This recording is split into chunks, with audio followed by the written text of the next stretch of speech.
Hello and welcome back to the Capers, and thank you for joining me in the shower. Oh matron, on our last trip away the bulb in the shower light failed, so we had to wait till we come home and I sourced a replacement. What I'll do is I'll talk you through how I split the lamp into two parts and replaced the bulb within. I hope the camera is picking it up, but you can just see a circle of plywood which is glued to the back of the shower cubicle, and then these tongs, you can see the two silver tongs, the strip that runs across the back of the lamp. They are a spring and hold against that circle of plywood. When the light assembly is fully complete, there's three little knurled nuts that hold a piece of glass in the front, and unfortunately undoing them doesn't give you access to the bulb. How I managed to get the fitting out is that I supported the shower cubicle itself and then gently wiggled back and two, so I was pressing in the two, pressing this down, and it's a bit difficult in here, press the two together, so I'm wiggling side to side, pressing and pulling the lamp down, and it came free. To split the light, if you can imagine, you've got the bulb there going north south or 12 to 6. On the back you can see, here,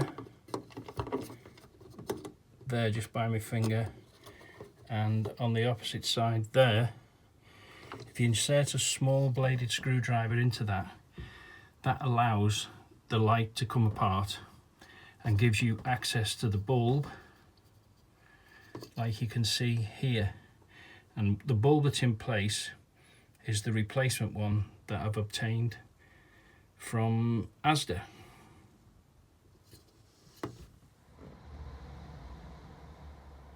This is the replacement I bought from Asda. It was £6.50. On the left you can see the failed halogen glass capsule and the replacement LED type in the top right hand corner. It's a G4, that's the size that you need, and unfortunately the halogen bulbs are, as I'm told, no longer available, so the LED is the new option. It is slightly bigger, but it does fit inside the luminaire. This is what the external part of your lamp looks like when you're in the shower, with the three thumb screws that you just undo, which allows you to separate the outside lens. This is the reverse and shows where the inside lens fits, and as you can see, I've got here and here, there's two lugs, and there is where some of them have broken away, so I've lost a mounting point there. So I'll show you how I'm going to re-secure that so I can rebuild the light. So this is the super glue that I'm going to use. I'm going to put some of it onto this little plastic bag, and then using that pin I'll put the glass back onto the frame of the lamp, and then I'll just attach it with some of the super glue using the pin, and that way you keep it nice and clean, you don't stick your fingers together, and hopefully we'll be good to go. So I'll get on with that and then I'll show you with the glass secured. There we are. I've managed to re-secure the broken securing lug, and I've also put a thin bead in a few places of the super glue around the glass and the plastic. This luminaire is suffering a little bit from fatigue. I think it's probably the heat from the halogen bulb over time, and there are a few hairline cracks. You can just see one if I can get my finger in the way. Where's my finger gone? Move it that way. There we are, there's my finger. It's always difficult when you do them with the camera like that. Just in front of my finger you can just see a small hairline crack.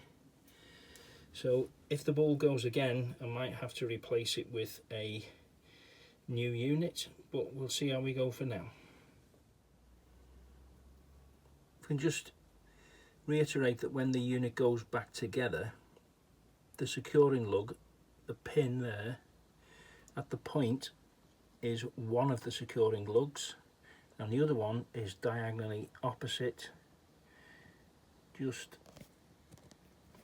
I don't know if you can see the other side, and obviously it's the orientation is important to put the unit back together. So we'll go and get on with that now. So there we are, that's the unit back together, and you can see the two lugs where it says 0108.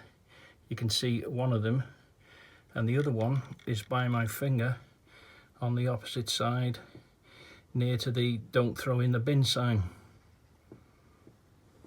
So what we'll do now is we'll gently push this back into the unit, and I have tried it so I know it is working, and then it's just a simple process of gently pushing these two wings in as you go back into the hole, and then we'll show you the job finished.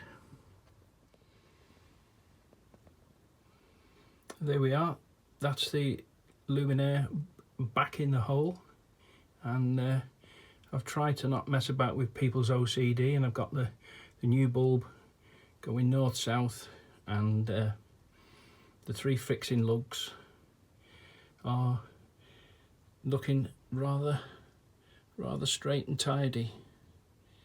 I'm sorry it's been a bit of a dirty video this, with some, shall we say, questionable videography, but I think it gives you the idea of how to do it should yours fail.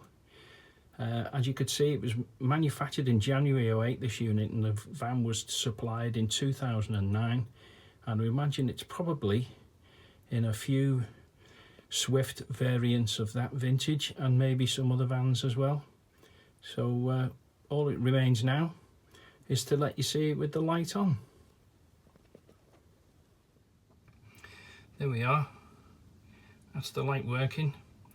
It's very bright in here, but the camera's struggling to adjust. So if I just change there, you can see that it's working. So I hope this helps you. Thanks for watching Colin's Caravan Capers, and if you like what we do, please like, comment and subscribe, and thanks for watching, and we'll see you in the next one. Bye for now.